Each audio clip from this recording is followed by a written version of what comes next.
Hi, welcome to Watchful Vulture Investing, a channel dedicated to net stock investing.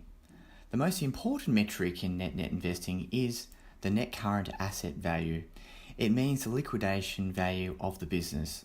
This is explained in Benjamin Graham's book, Security Analysis, in the chapter Significance of Net Current Asset Value.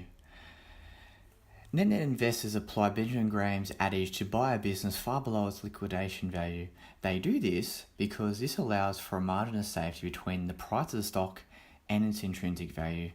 On a quantitative basis, net investors are risk adverse, since the most conservative valuation method of valuing a business is its liquidation value. The formula is as follows: cash plus account receivable plus inventory minus all liabilities divided by shares outstanding. This gives the business's liquidation value on a per share basis. According to Benjamin Graham, if the market capitalization, the business's current market value, equals 66% of this above mentioned formula, then that is the maximum amount you should pay for the business. Or to put another way, there must be at least a 33% margin of safety between the current price of the stock and the liquidation value of the business.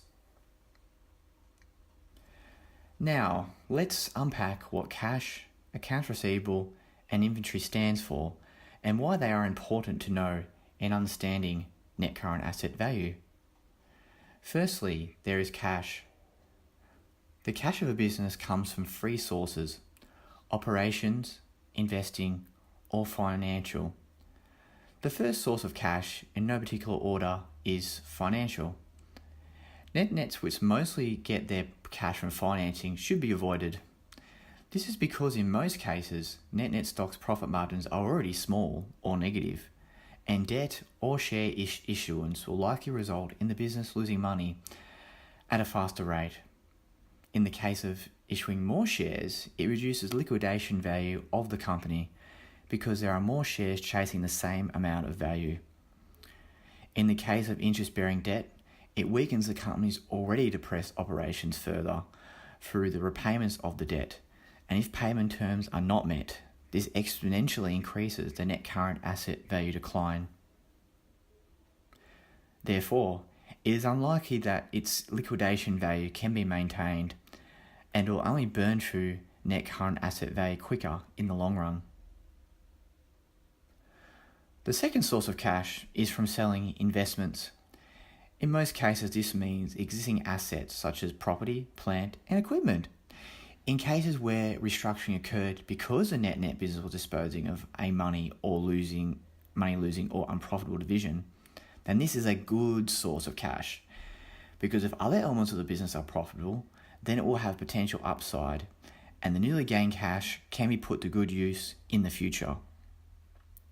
Although one important thing to bear in mind with investment cash flow is that in most cases it is a one-off cash inflow.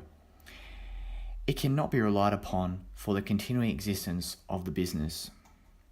A quick refresher: cash inflow and cash outflow means cash inflow equals the cash the business receives, whereas cash outflow equals the cash the business spends.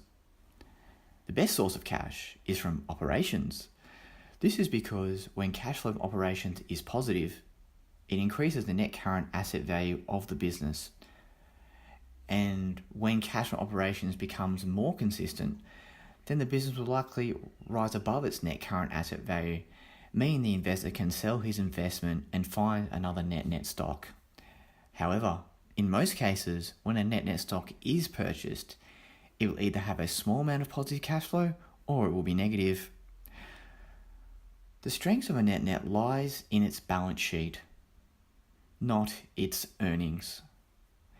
The bigger the difference between the price and net current asset value, the greater the margin of safety, and therefore the greater the amount of profit when the value is realized. This is what is referred to when Warren Buffett uses the term cigar butt investing to describe nets. To estimate how much free puffs are left in a net stock, we take the historical burn rate and then divide it by the net current asset value. This will basically give us a worst case scenario guess of how long we can hold the stock before selling. As long as the burn rate is not too high, then the risk associated with holding the stock is justified. The burn rate is not the only criteria. A checklist for nets will be discussed in future videos, so stay tuned. To calculate the burn rate, we add the cash from operations and cash from investing, then divide by the net current asset value. If the cash from investing is positive, then this is minused from the burn rate, not added. Please ask questions in the comments if I've gone too fast. Now we will discuss account receivables. Account receivables are basically a future source of cash for the business, represented by businesses that have been invoiced but have yet to pay for the goods or services provided. The only nuances with account receivables is their quality. For example, how long do the customers have to pay before the company impairs the receivables on the balance sheet? This can be ascertained by looking at the ratio of long-term or unbilled receivables to total receivables. Or if the revenue is of even worse quality, do they even have a contract with their customer? Most questions of quality can be answered by reading the notes to financial statements under significant accounting policies, revenue recognition policy, and account receivable note. The reference to check below in the notes of financial statement is usually a number. If we cannot understand how a company recognizes revenue, then it is best to avoid the business altogether. Inventory is the leftover goods which have not been sold at the end of the accounting period.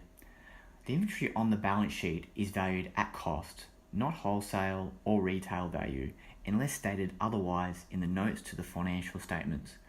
The actual value of inventory upon liquidation is very much a product, no pun intended, of the inventory industry the business operates in. For example, in the case of fast fashion or last year's kids' toys, they have little or no value, and in some cases the business will have to pay somebody just to get rid of them. On the other hand, commodity style inventory such as paper and steel cannot be discounted very much, so it's a much more valuable balance sheet item. The important thing to bear in mind is that inventory represents future cash flow to the business. This is because accounting standards require that if a business thinks it can sell a certain amount of goods within a 12-month period, then this must be included as a current asset. Liabilities are straightforward and are just debts owed by the business. If you would like me to cover liabilities in more detail or any other concepts discussed today, then mention it in the comments below and I will do a separate video on it. Please like and subscribe for future content. Have a great day and stay tuned for the next video.